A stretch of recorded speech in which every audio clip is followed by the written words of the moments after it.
നമസ്കാരം, എല്ലാവർക്കും കറിക്കൂട്ടിലേക്ക് സ്വാഗതം. ഇന്നൊരു എഗ്ലെസ് ബനാന കേക്കാണ് ഉണ്ടാക്കുന്നത്. ഇതിനായിട്ട് നമുക്ക് ഓവനോ ബീറ്ററോ ഒന്നും ആവശ്യമില്ല. നമ്മുടെ വീട്ടിലുള്ള ഇൻഗ്രീഡിയൻസ് വെച്ച് വളരെ പെട്ടെന്ന് തന്നെ നമുക്കിത് ഉണ്ടാക്കിയെടുക്കാവുന്നതാണ്. അപ്പോൾ നമുക്കിത് എങ്ങനെയാണ് ഉണ്ടാക്കുന്നതെന്ന് നോക്കാം.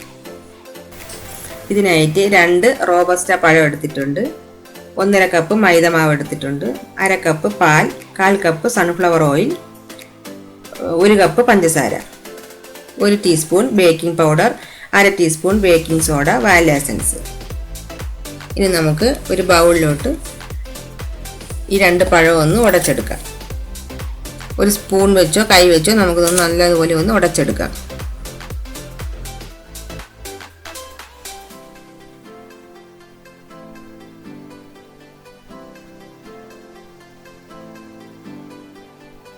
നല്ലതുപോലെ ഉടച്ചെടുത്തിട്ടുണ്ട്. ഇനി ഇതിലോട്ട് സൺഫ്ലവർ ഓയിൽ ഒഴിച്ചു കൊടുക്കാം, 1/4 കപ്പ്. എന്നിട്ടൊന്ന് നല്ലതുപോലെ ഒന്ന് മിക്സ് ചെയ്യാം.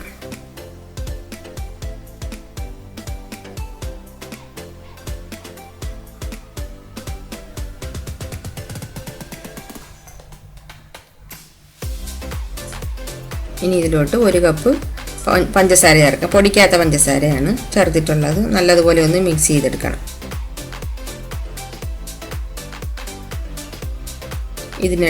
ഈ സമയം നമുക്കൊരു പഴയ പാത്രം എടുത്തൊന്ന് ചൂടാക്കി വയ്ക്കുക. ഇതിലാണ് കേക്ക് നമുക്ക് റെഡിയാക്കുന്നത്. ഇതുപോലുള്ളൊരു സ്റ്റാൻഡും കൂടെ വെച്ച് കൊടുക്കാം. ഒന്ന് അടച്ച് വെച്ച് ഒരു മീഡിയം തീയിൽ ഒരു 10 മിനിറ്റ് വെച്ച് കൊടുക്കാം. ഇനി മൈദ മാവിലോട്ട് 1 ടീസ്പൂൺ ബേക്കിംഗ് പൗഡർ ചേർക്കാം, 1/2 ടീസ്പൂൺ ബേക്കിംഗ് സോഡ, 1 നുള്ള് ഉപ്പ്.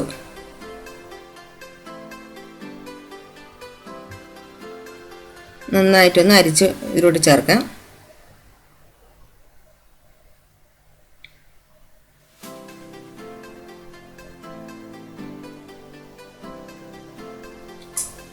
എല്ലാം കൂടെ ഒന്ന് യോജിപ്പിച്ചെടുക്കുക. ഇപ്പം നല്ലതുപോലെ ഒന്ന് കട്ടിയായി വന്നിട്ടുണ്ട്.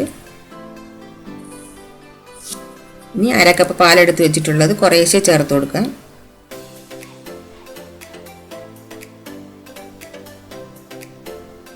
അര കപ്പ് മുഴുവൻ ഒഴിച്ച് ഒന്ന് ലൂസാക്കി എടുക്കാം.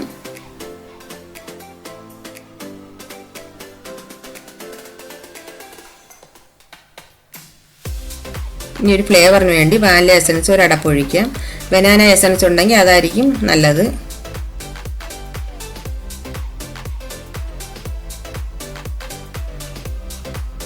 ഇനി എല്ലാം കൂടെ ഒന്ന് യോജിപ്പിച്ചെടുക്കാം.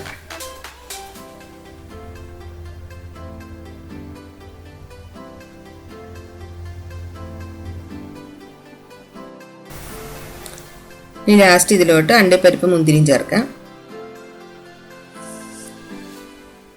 ഇനി ചെറുതായിട്ടൊന്ന് മിക്സ് ചെയ്താൽ മതി.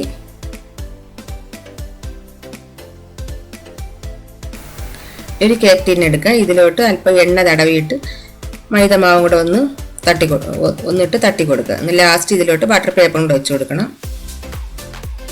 എന്നിട്ട് കേക്ക് മിക്സ് ഇതിലോട്ട് ഒഴിച്ചു കൊടുക്കാം.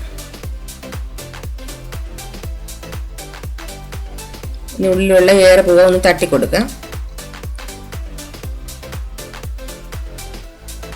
ഇനി ഇതിലോട്ട് അണ്ടിപ്പരിപ്പ് വെച്ചൊന്ന് ഡെക്കറേറ്റ് ചെയ്യാം.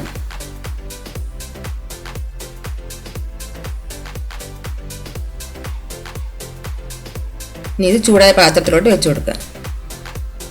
ഒന്ന് അടച്ച് വെച്ച് ഒരു മീഡിയം തീയിൽ ഒരു 1/2 മണിക്കൂർ കഴിഞ്ഞിട്ട് നോക്കാം. 1/2 മണിക്കൂർ കഴിഞ്ഞിട്ടുണ്ട്. നമുക്കിതൊന്ന് വെന്തോന്നൊന്ന് ചെക്ക് ചെയ്ത് നോക്കാം.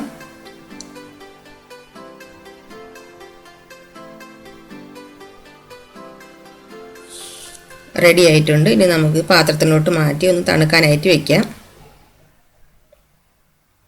തണുത്തതിന് ശേഷം നമുക്കൊന്ന് കട്ട് ചെയ്തെടുക്കാം.